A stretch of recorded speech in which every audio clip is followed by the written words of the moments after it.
Good morning, Budi Raharjo here from Padepokan Budi Raharjo. Let's start with ngopi dulu. This is so nice. Ngopi dulu means coffee first. The coffee is this one is from a friend of mine from Philippines, the Philippines. Thank you, John, for bringing me this coffee. I made it into supposed to be cappuccino, but I think it's more latte than cappuccino. Too much milk. So first of all, I'd like to apologize because I promised earlier to keep this YouTube channel alive, to create stories about Indonesia, more stories about Indonesia from the tech standpoint of view. But I've been distracted with many things. Actually, not distracted, but I have my other channel in Bahasa Indonesia, so I have to feed that channel first before I go to other channels. The other thing is I'm so busy doing my what do you call it my my main tasks. Basically, I teach at the university. I do research. I start companies, and these days I'm kind of busy in my companies doing cybersecurity, AI, and IoTs. I'll tell you more about those fields and see what do you think about it. Now, my topic this morning is about Indonesia and the scene of Indonesia, the tech scene in Indonesia, the science and technology in Indonesia. I've seen many videos, mainly from Indonesians who just came back from abroad, or sometimes foreigners. And the thing that I get, the theme that I get, my apology if I'm wrong, is basically they're telling bad things about Indonesia. Sorry, more coffee. They basically trying to compare Indonesia with other countries, specifically say the US. Like they're saying education in Indonesia is bad because this and that and this and that, and then also research in Indonesia is bad because this and that and this and that. But what they're trying to do is compare Indonesia with other countries, mostly developed countries. The same thing in Tahsin. We'll talk more about, say, Iviseri, one of the unicorns in Indonesia that failed because of some sort of fraud, right? Okay, well, let's talk one by one.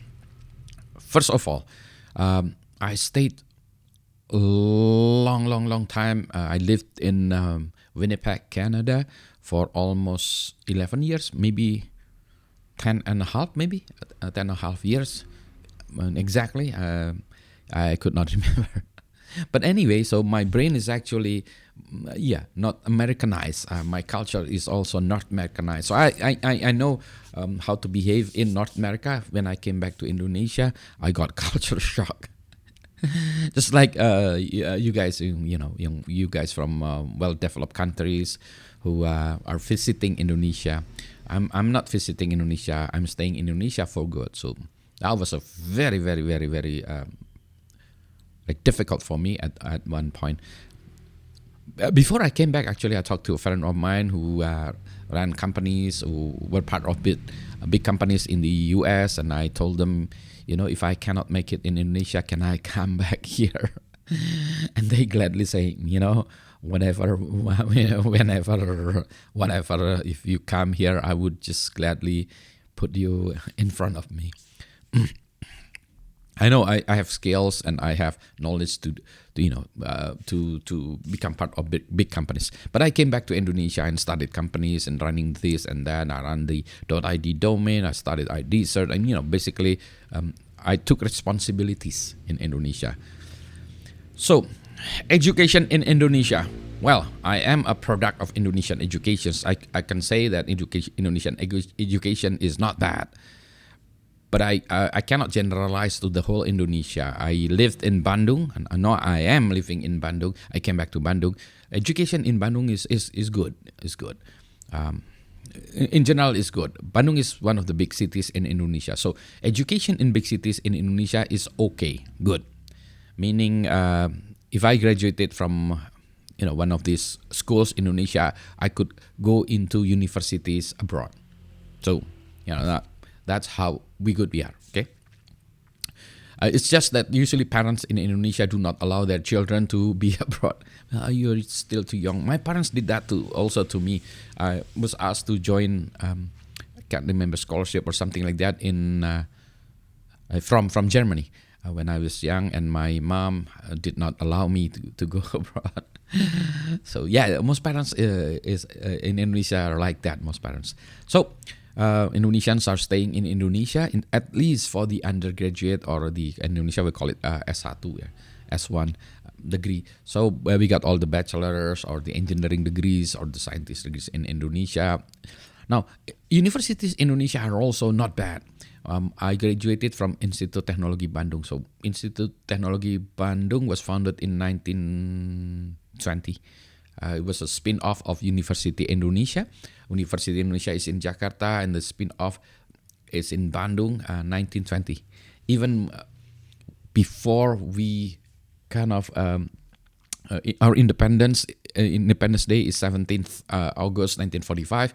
So we were kind of ahead at that time. Now, the founders of most of these universities are the colonies. The Dutch. I think the Dutch, they started these universities for good reasons, and they're very, very, very good.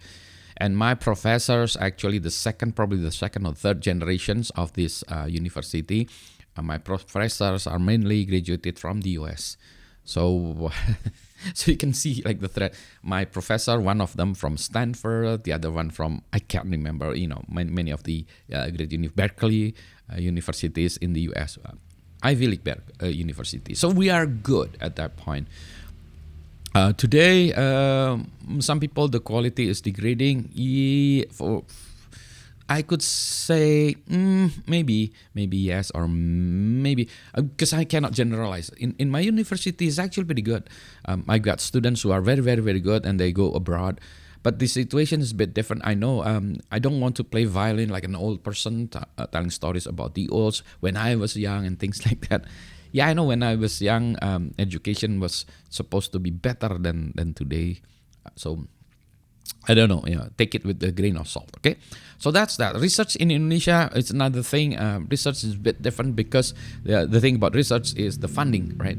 The funding in Indonesia is very, very, very limited. So you can see that research in Indonesia is not happening because of the funding. But there are research, and there are crazy researchers in Indonesia. Scientists, researchers, engineers. There are crazy researchers, scientists, and engineers just like me.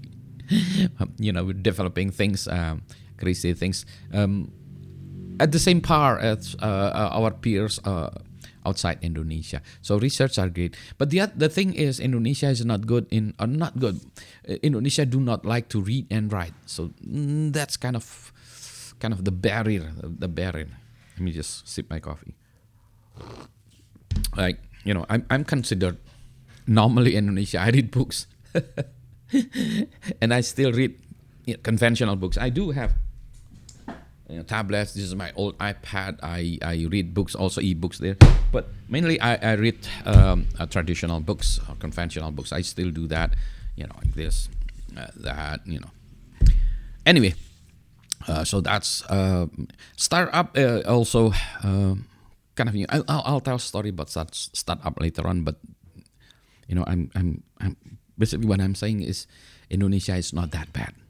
I feel sorry for those who say bad things about Indonesia. Okay, you stay away from us. If you think that Indonesia is bad, if you want to stay abroad, fine. But just don't bad mouthing about us. Okay, I feel kind of terrible about that. But I love Indonesia. If I'm kind of one of the I'm a logical person, and if I and my culture is kind of Westernized. I say as it is, which is kind of a bad thing in Indonesia, but I say as it is. I'm kind of a person who I say this. If it's bad, I say it's bad. If it's good, it's good. Indonesia, okay, not bad compared to other countries. It could be better, yes, but not bad. So if you want to join us and create something meaningful, Indonesia is one of the places in the world. We want to change Indonesia in a meaningful way. Meaningful is a kind of big word, but I'll see about that later on in my video. It's already too long. My coffee is already cold. Stay safe, stay healthy. Selamat pagi. Assalamualaikum warahmatullahi wabarakatuh.